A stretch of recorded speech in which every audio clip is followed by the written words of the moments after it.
இதய பிரச்சனைகளுக்கு தீர்வு காண முருகன் ஹாஸ்பிடல்ஸின் முருகன் ஹார்ட் ஃபவுண்டேஷன். இனி அனைத்து வித இதய பிரச்சனைகளுக்கும் வேர்ல்ட் கிளாஸ் ட்ரீட்மெண்ட்ஸ் உங்களுக்காக. முருகன் ஹார்ட் ஃபவுண்டேஷன், உங்கள் இருதயத்தின் நம்பிக்கை.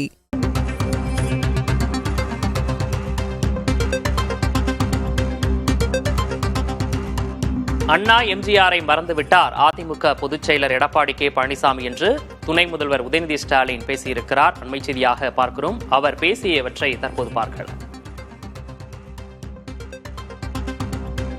நாம் மொழியால் தமிழர்கள், இனத்தால் திராவிடர்கள், நாட்டினால் இந்தியர்கள் என்று கலைஞர் சொன்னது. அதைவிட இன்னும் பெருமையாக நம்முடைய இனமான பேராசிரியர் அவர்கள் சொன்ன ஒரு வார்த்தை, வெறும் மொழி உணர்ச்சி மட்டும் இருப்பவன் தமிழன், அந்த மொழி உணர்ச்சியோடு சேர்த்து மான உணர்ச்சியும் சுயமரியாதை உணர்ச்சியும் இருந்தால் அவன்தான் திராவிடன் அப்படின்னு பேராசிரியர் அவர்கள் குறிப்பிட்டிருக்கிறார். இந்த திராவிடன் அப்படின்ற சொல்ல தந்தை பெரியார் அவர்களோ, பேரறிஞர் அண்ணா அவர்களோ, டாக்டர் கலைஞர் அவர்களோ முதலாக பயன்படுத்தவில்லை. நாம கண்டுபிடிச்ச வார்த்தை கிடையாது.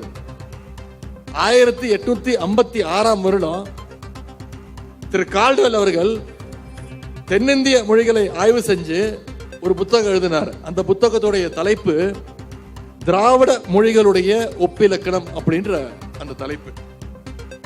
அதுல ஆரியர் அப்படின்னா யாரு, திராவிடன் அப்படின்னா யாரு, ஆரியர் திராவிடன் என்பதெல்லாம் ஒரு இனத்தை குறிக்கும் பெயர்கள்னு அவர் குறிப்பிட்டிருக்கிறார்.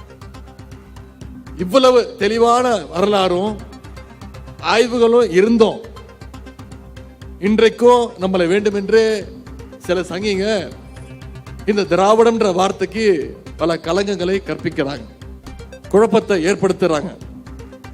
முன்னாடி சங்கிங்க மட்டும்தான், இங்க இருக்கக்கூடிய லோக்கல் சங்கிங்க மட்டும்தான் இதை செஞ்சுட்டு இருந்தாங்க. ஆனா இன்னைக்கு ஆளுநரே அந்த வேலையில இறங்கி இருக்கிறார். சென்ற வாரம் தமிழ்நாட்டுடைய ஆளுநர் திரு ஆர் என் ரவி அவர்கள் ஒரு நிகழ்ச்சியில் பேசும்பொழுது குறிப்பிட்டு பேசுறார், திராவிடம்ங்கிற வார்த்தை ஒரு கற்பனையான வார்த்தை, திராவிடம்ங்கிறது ஒரு கற்பனை சொல் அப்படின்னு ஆளுநர் திரு ரவி அவர்கள் பேசியிருக்கிறார். சில ஆண்டுகளுக்கு முன்பு இதே ஆளுநர் சொன்னார், திராவிடம்ங்கிறது ஒரு காலாவதியான ஒரு கொள்கை அப்படின்னு சொன்னார் திரு ரவி அவர்கள். அதனால்தான் நம்முடைய முதலமைச்சர் அவர்கள் 4 நாட்களுக்கு முன்பு இதே ஈரோடுக்கு பயணம் மேற்கொண்ட பொழுது சவால் விட்டார். என்ன தெரியுமா சொன்னாரு? இதே ஈரோட்டில் பேசும்பொழுது, ஆளுநருடைய திமிரை நாங்கள் அடக்கி காட்டுவோம் அப்படின்னு முதலமைச்சர் சொன்னார். முதலமைச்சர் திமுகவுடைய தலைவர் நாங்கன்னு சொன்னது திமுக மட்டும் கிடையாது, புதிய திராவிட கழகம் போன்ற தோழமை கட்சிகளுடைய ஒத்துழைப்போடு, அவங்களுடைய உணர்ச்சியோடு, எழுச்சியோடு ஆளுநருடைய திமிரை நாங்க சேர்ந்து அடக்கி காட்டுவோம் அப்படின்னு முதலமைச்சர் அவர்கள் சொன்னார். அண்ணா திராவிட முன்னேற்ற கழகத்துடைய பொதுச் செயலாளர் திரு எடப்பாடி பழனிசாமி அவர்கள் என்ன சொன்னார் தெரியுமா? பத்திரிகையாளர்கள் போய் கேட்டாங்க அவர்கிட்ட, ஆளுநர் இப்படி பேசிட்டாரு, திராவிடம்ங்கிற வார்த்தையை கொச்சப்படுத்தி பேசுறாரு கேட்கும்பொழுது திரு எடப்பாடி பழனிசாமி அவர்கள் சொன்ன வார்த்தை, இதையெல்லாம் நீங்க என்கிட்ட கேட்க கூடாது, பெரிய அறிஞர்கள்ட்ட தான் கேட்கணும், திராவிடம் பத்தி எல்லாம் எனக்கு எதுவும் தெரியாதுன்னு சொன்னவர் தான் திரு எடப்பாடி பழனிசாமி அவர்கள். யார் தெரியுமா?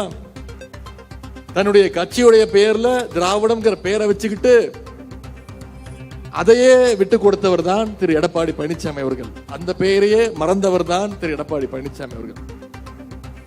திராவிடத்தை மட்டும் அவர் மறக்கல, இன்னும் சொல்ல போனா அவர் எம்ஜிஆரே மறந்துட்டாரு, பேரறிஞர் அண்ணாவே மறந்துட்டாரு. இப்போதைக்கு அவர் மனசுல முழுக்க முழுக்க நிறைஞ்சிருப்பது அண்ணாவோ எம்ஜிஆரோ மறைந்த முதலமைச்சர் ஜெயலலிதா அம்மையோட கிடையாது. அவர் மனசுல முழுக்க முழுக்க நிறைஞ்சிருக்கிறது வெறும் அமித்ஷா அவர்கள் மட்டும்தான்.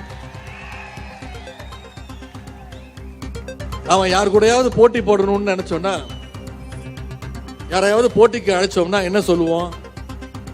வா மோதி பார்த்துடலாம், நீ பெரிய ஆளா இல்ல நான் பெரிய ஆளா, ஒரு கை பார்த்துடலாம் அப்படின்னு சவால் விடுவோம். நீ பெரிய அறிவாளியா நான் பெரிய அறிவாளியா, வா மோதி பார்த்துடலாம் அப்படின்னு சவால் விடுவோம். ஆனா இன்னைக்கு அதிமுகவில் என்ன நடக்குது?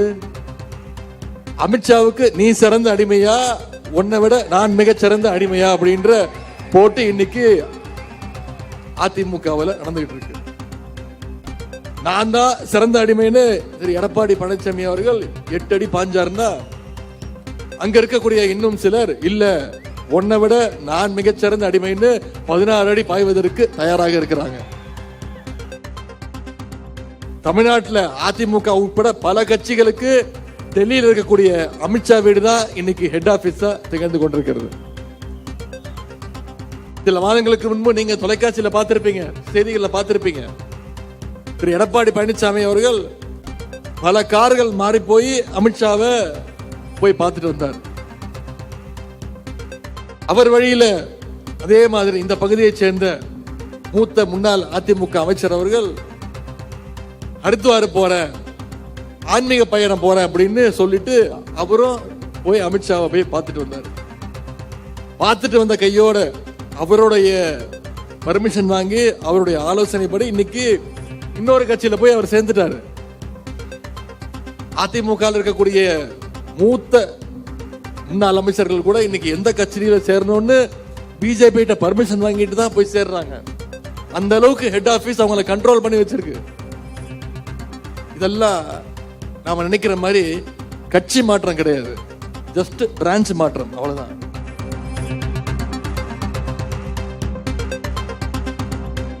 ஈரோடு மாவட்டம் எழும்பத்தூரில் திமுகவினுடைய கூட்டத்தில் துணை முதல்வர் உதயநிதி ஸ்டாலின் பேசியதை பார்த்தும் பழனிசாமியின் மனதில் தற்போது இருப்பதெல்லாம் அமித்ஷா மட்டும்தான் என்று பேசியிருக்கிறார். திராவிடத்தை கொச்சைப்படுத்திய ஆளுநர் குறித்த கேள்வி எழுப்பிய போது பதிலளிக்காதவர் தான் பழனிசாமி என்ற விமர்சனத்தையும் முன்வைத்திருக்கிறார். அவர் பேசிய முழு விவரங்களையும் பின்னர் வரக்கூடிய செய்திகளில் நாம் விரிவாக பார்க்கலாம்.